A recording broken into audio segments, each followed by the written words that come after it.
from, whether it's up in the crow's nest there or down here. So I'm going to throw Roger a curveball and come down here. But I know he's quick on that camera and will expertly adjust it accordingly. Right on. He's already done it. I didn't even have to say anything. He just anticipated that.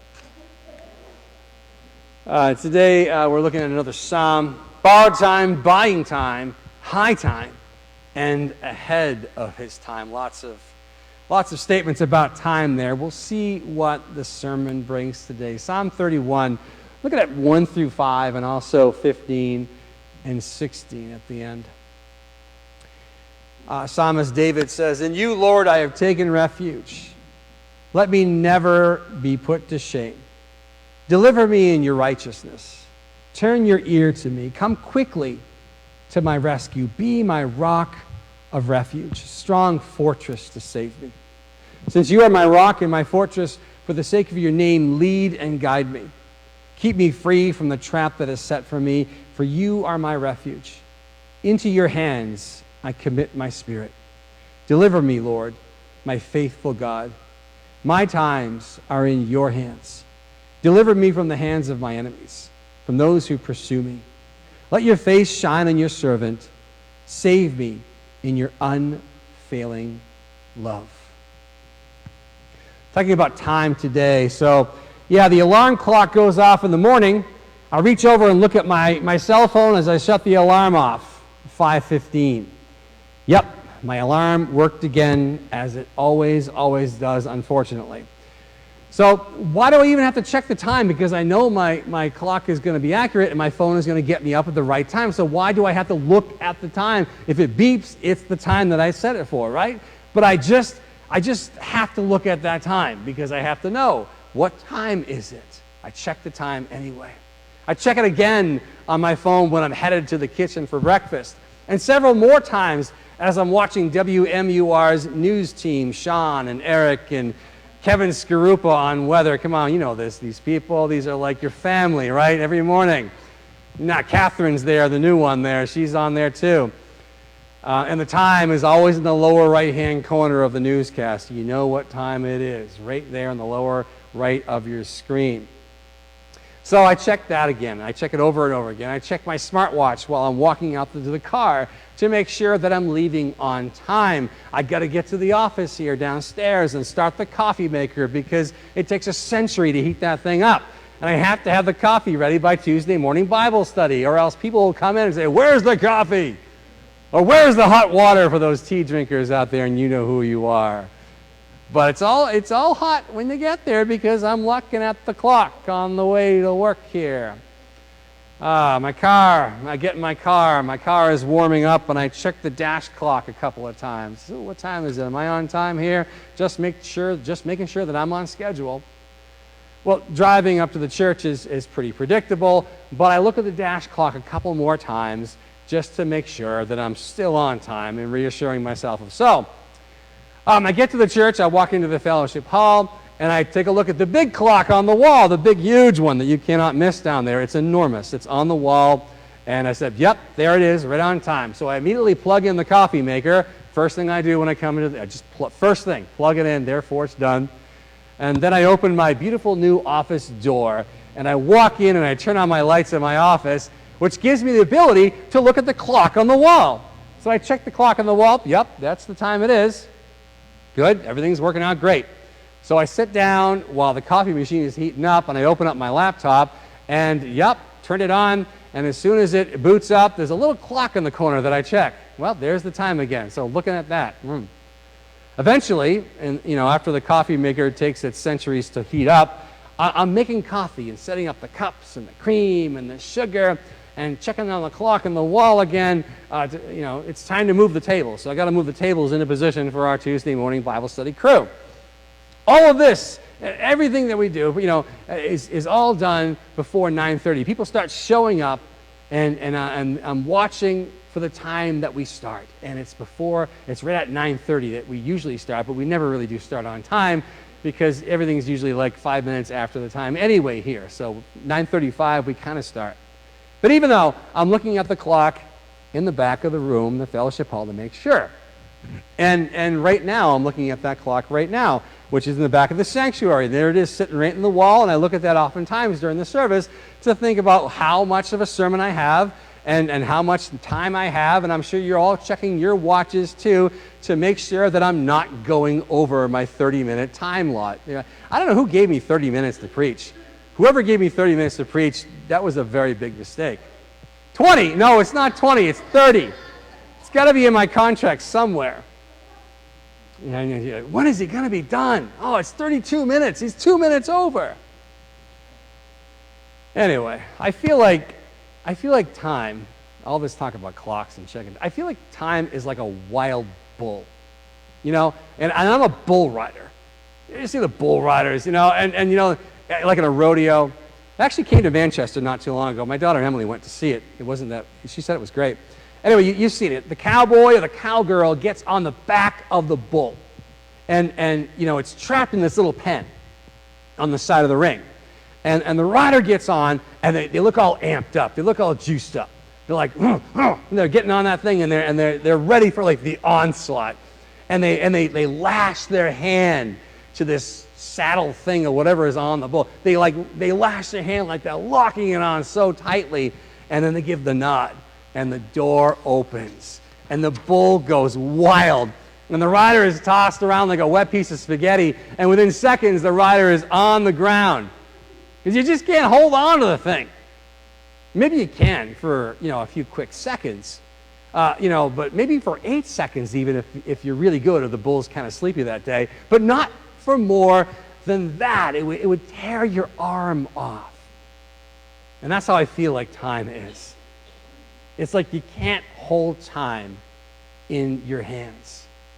It's an untamable, wild beast that seems to go quicker and quicker the older you get. Like I'm 50 plus. I'm an AARP person now, 50 plus. So I'm not quite a senior yet because that's 55. But I am AARP qualified right now, so I'm getting it. Time is going quickly. It's going fast. It's slipping through your fingers. I mean, how fast did winter go by this year? Did it not go by fast? Yeah, it's like, boom, gone. Gone. Winter used to last forever. Like when I was a kid, it would go on and on and on and on. Summer never came. Well, it did, but it would seem like so long. And you've all heard the story about like time is like a roll of toilet paper. It goes slowly when you first start out. And then when you get to the end, it's gone. It's just going, it's gone. It's over. That's how it is. You can't hold time in your hands. It doesn't work. Verse 15 of our text today, David says, the psalmist, my times are in your hands, not his. My times are in your hands, he says. And David, you are correct. Because my times don't seem to be able to stay in my own hands. It turns out Jim Croce was right when he said you can't, in fact, put time in a bottle. He wanted to. He wanted to put time in a bottle, but he could not do that to preserve it and save it. And you can waste a lot of time in a bottle, but you can't put time in a bottle. You can't preserve it. You can't even prolong it. Well, what time is it anyway? So what is it right now? 10:08. I'm getting, I got to get this introduction rolling here so I can get my sermon done by, it's Communion Sunday, so I'm supposed to be done a little earlier, but that never happens. If I had $1 for every time I asked that question or someone asked me the question, what time is it anyway? I'd be rich. Fabulously rich. And, we could have, church building expansions and new elevators put in and, Sunday school wings and everything, but yet I don't get $1 for every time someone asks me that. I'd be rich. And as you know, time is money, right? This is what they always say. So I could buy lots of time with lots of money, right? No, you can't buy time, really. You can never buy time. Wrong. Maybe I need to reimagine my relationship with time. I need to re-understand what I'm doing with time, especially now that I'm fully into my midlife crisis stage. I need to think again about what time means to me. What if I rephrased the question, what time is it anyway? What if I rephrased that to say or to ask, whose time is it anyway? Whose time? Not what time. Whose time is it anyway? Verse 15 again. My times are in your hands. Time does not belong to us. It belongs to God. If God is the creator of everything, God is therefore the creator of time. But ironically, God exists outside of time. God, after all, existed before time and will exist perhaps after time, if that should be the case. For us, time is very subjective. And now what I mean by time being subjective is that we experience time as part of our daily existence. It's our everyday experience and feel of an understanding of time. We see time from our own perspective, our own unique perspective. And we are only living really in the moment that we're in. Time really doesn't exist, if you want to look at it that way, because we think, yeah, the past happened and the future is going to happen, but really the only time that exists is the moment that we're living in. That's all that exists. You can't even say the past and the future because they're not even a reality. The only reality is the very moment that you find yourself in right now. That's it. That's all that ever exists. But to God, time is not subjective, really. Time is objective to God. He stands outside of time and can see all of time at once. All of time from past to present to future, those are meaningless terms to him because he sees everything on one continuum. And in a real sense, for God, he sees it all at once. And you say, all this talk about time. Oh boy, Pastor Chris, next you're going to be asking if we want to go for a ride in your DeLorean on a trip back to the future somewhere, right? I just need to fix that flux capacitor. Sorry, I'm just a child of the 80s, okay? And Back to the Future was one of those iconic movies that shaped my whole life. It really did. That's what happened in the 80s. So for our sanity today, rather than debating like the existence of time or not, we can more easily say that time doesn't belong to us. And I think that's a very good way to relate to the time that we have. And I say we have, and I say that facetiously because it doesn't belong to us. Or at least our time doesn't belong to us. My times, the psalmist said, are in your hands. Our times are in God's hands. Our 24/7, 365 is in the hands of God. God is in charge of our time, like it or not. We want to control it, and we want to shape it, and we want to hold on to that bull, but that's just being delusional. You know, we fight time all the time. We fight it with wrinkle cream, Botox, and we fight it with hair color. We fight it with lots of things. We go face to face with it when we embrace that ever so elusive midlife crisis that I mentioned earlier. And we usually, during this whole effort to try to control time, we wind up what? We wind up with a slip disc from trying to act like we're 25 again, right? Because we've got to prove that we're young again. This is what guys do, at least. We've got to be young again. We've got to prove that we're virile again. Or in my case, you wind up with cracked ribs because you're over at Highland Mountain Bike Park doing things that you should not be doing when I was 45 years old a few years back. Verse 1. In you, Lord, I have taken refuge. Let me never be put to shame. Verse 1. I think they're doing a little shuffling back there. A little technical difficulty there, so look on your bulletins if you'd like to. Verse 1. In you, Lord, I have taken refuge. Let me never be put to shame.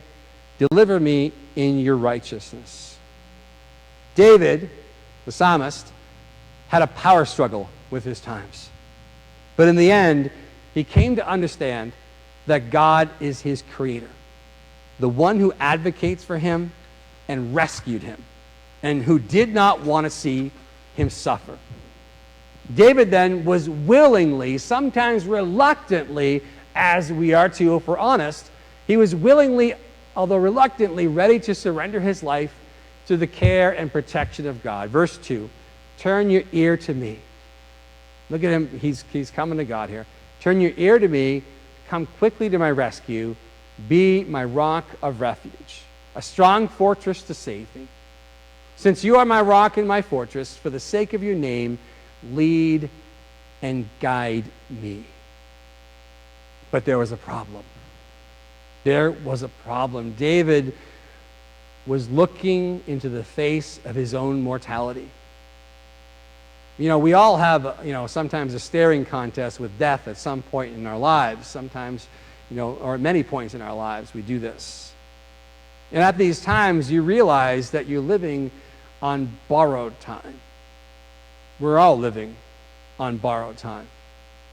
Since tomorrow is never guaranteed, we're always living on borrowed time.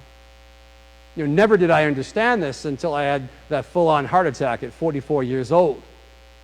And the next day, 2 cardiologists walk into my room and tell me that I am lucky to be alive. It was like an ice-cold bucket of water dumping on my head. Whoa. All the assumptions just float away. The assumptions of immortality and, I'm impervious to any kind of disaster or injury. Yeah, well, no. That's not how it works. It's not how life works. You're not immune from these things. You see, cardiac patients, we don't tend to be happy-go-lucky after the event that makes us cardiac patients. We often become, neurotic, hypervigilant of any symptom that remotely resembles what we've ever experienced when we had a heart attack, okay? It's like, oh, I got my pain in my foot. Oh, am I having another heart attack? It's a pain in my foot. It's not a heart attack pain. Doesn't matter. It's a pain. It means I'm having another heart attack. That's the neurosis that we find ourselves in. I'm sure you all have your own form of such neurosis. I'm exaggerating. Not really, actually. It's a trip for sure. Verse 4, keep me free from the trap that is set for me, David said, for you are my refuge. Life can feel like an endless trap, a war zone that we got to fight our way through, a minefield of potential disaster and destruction around every corner. What's going to happen next? And you get to the end of each day sometimes wondering, how did I do that? How did I make it from the morning when I was looking at the clock to the evening when I'm looking at the clock again, thinking I got to get to bed so I can get enough sleep? But that's just the thing. How did we do that? How did we get through that? Our times are not in our own hands. We're living on borrowed time, God's time. We're living on God's time. Our times are in God's hands. Don't forget that. Your times are in God's hands. I tell myself that when I'm hours into a bike race, like I was talking about last week, exhausted with my heart beating out of my chest. My times are in God's hands. I've always been on borrowed time. It's just the attempt to put that time in a bottle and control it that is so upsetting because it never wants to go in there. You can never jam it in there. Every moment is God's.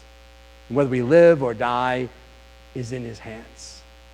So if we have breath in our lungs right now, live right now. Live. Live the life that God has given us right now, in this moment. We are alive, then truly be alive in the moment that we're in. Because we're living on borrowed time. But we're living on borrowed time, but don't waste your time trying to buy time, okay? Because you don't have that kind of money. You can't afford it. None of us are wealthy enough to buy time. You don't even have the right currency to buy time. Only God does. That's it. As I mentioned last week about David, when we looked at the 23rd Psalm, David was in the crosshairs for parts of his life. The crosshairs, the gun. There were no guns back then, but you know what I mean. King Saul was super jealous of David, and he wanted to off him. When I say off him, I don't mean that he wanted to spray bug spray on him, okay? That's not what I'm getting at here. That's a young person term. He wanted to kill him, okay? So Saul wanted to kill David. He wanted to off him. And David had moments, in his life where he was on top of the world. Everything, he got the world by the tail. Yeah, and you remember Goliath, that giant Goliath? He was a Philistine, enemy of the Jews, and he was huge. He was a giant. He would have been first-round pick in the NFL draft just a few weeks ago, whatever it was. Patriots could sure use him after last season. Boy, could they use something. Anyway, Goliath was taunting the Israelite army. Who can challenge me? Send your best man. David went out, little David, with his sling and his stones, and he slayed Goliath, knocked him down, cut off his head. Kind of gross, but that's what happened. And he was elevated to the status of a hero in the people's eyes. And there was a song that the people sang, the army sang. It went something like this: King Saul kills his thousands, but David kills his tens thousands. And this made Saul all grumpy and such. Saul wasn't happy about that at all. And he just did not want to play nicely. So he was hunting David to kill him because Saul was king. And no David is going to outdo the king. That's humiliating for Saul, threatening. So he wanted to kill David. That's why so many of the Psalms have the same theme. Did you ever notice that? God, rescue me. This is David crying out, God, rescue me. I'm sure David wrote them in the spirit of when he was on the run, trying to buy time until Saul was stopped. It was a futile purchase attempt, though, because, David can't buy time. His card was denied, insufficient funds. He didn't need to buy time. His times were not in his own hands. Verse 15, my times are in your hands. Deliver me from the hands of my enemies, from those who pursue me. David came to realize what Mr. Ronald Reagan said back in the 80s. Remember, you can run, but you can't hide. Message to terrorists everywhere. I still remember Ronald Reagan saying that back in the 80s. See, I'm a child of the 80s. These things stick in my mind. You can run, terrorists, but you cannot hide. David realized that he could run, but he cannot hide. But you know what? He didn't need to hide. He didn't need to protect himself because verse 5, he realized, into your hands I commit my spirit. Deliver me, Lord, my faithful one. God is his protector. God was also the protector of Jesus, who knew very well that his times were in God's hands. Jesus knew this exceptionally well. And you remember Jesus quoted verse 5 when he was on the cross, dying, realizing, understanding his vulnerability, and saying, God, into my hands I commit your spirit. Perfect example that he was. You can't buy time. You don't need to buy time. You're living on God's time, and your times are in his hands. Believe it and live it. Which brings us to the next point. It's about high time that you acknowledge this in your life. You need to acknowledge this in your life. Verse 2, turn your ear to me. Come quickly to my rescue. Be my rock of refuge, a strong fortress to save me. Did you ever notice that God doesn't yank us out of our struggles like we all want him to? God, get me out of here. He doesn't push the eject button when the plane is going down. He wants us to learn to trust him while we feel like we're free-falling. And the only way to do that is to allow us to go through what we're going through. He wants us to let go of our control. He wants us to really let go of trying to control our lives and our times. We can never really control them anyway. But that doesn't stop us from trying. And it's about high time. Remember that expression? It's about high time. It's about high time we realize that we can't control them, but God does. And we stop trying to do so. It's about high time we let life happen and realize that no matter what, you're okay. We're okay. That death grip that we hold on to the roller coaster of life, you know that one? Life is like a roller coaster and we're holding on like white-knuckled. Let go. It's about high time we let go and put your hands in the air and maybe just enjoy some of the ride. Maybe enjoy it. Maybe you say, this is crazy wild. It's quick. So dare to enjoy it. Let the feelings happen. You know that you can feel the fear and anxiety in your life, and that's okay. It's okay. It's not going to kill us to feel that. It's just human. It's normal. And that's okay. And we're going to be okay. And you can also feel the pain and the grief that we feel in life. That's what we do. We can feel all of that right along with the joy and the happiness of living. And it's about high time we did. So do it. Finally, David was ahead of his time. David was way ahead of his time. David was ahead of his time like a friend of mine named Flo Russell. She was from my last church, and she passed away about 6 years ago, and I trucked on up there all the way to Calais, Maine, because no one was going to eulogize her at her funeral. She was 90-whatever years old, and it's like all her friends were gone, and no one was going to give the eulogy, so I'm like, there's no way that Flo cannot be eulogized, so I'm like, I'm going to do it. So I drove up there on some Friday night or Saturday or something, and I gave Flo's eulogy at her funeral about 6 years ago. And I did so because Flo was a person that was ahead of her time, and she was a good friend of mine. Just not even really she was in my church, but I never considered her part of my congregation. I considered her more like a colleague than a part of my congregation, and a friend. She was amazing. She was ahead of her time. Like I said, she was about 92 when she died, and that's about how fast she drove when she drove around, almost up to the point where she died. She was a crazy driver. I just had nightmares in her car driving around, exploring Canada, showing me. She was from Canada, so she was showing me all of her haunts. In Canada, I'm like, I don't know if I can enjoy this. And I turn around and look at Timmy in the back seat, and he's green because he's ready to throw up. But anyway, she worked for the telephone company way, way back, and she was a manager in Boston in the telephone company as a woman, way ahead of her time. She never got married. She never needed to. She just lived her life, and she lived it in a way that was just hers and hers alone.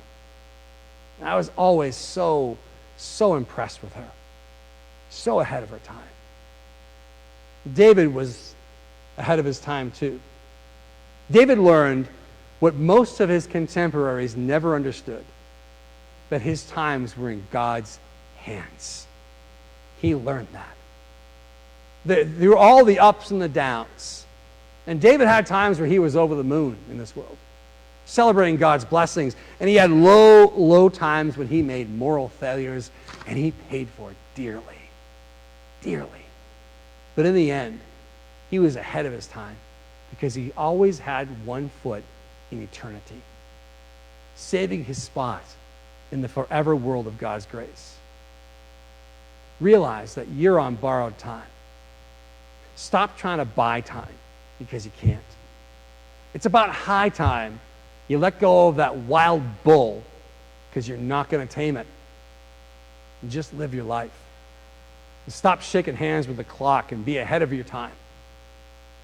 Be ahead of your time while everyone else is trying to find their DeLoreans to try to get back to the future somewhere and endlessly wrestling with past mistakes so they can have some sort of a better future that will be more enjoyable in the present, and they're all confused.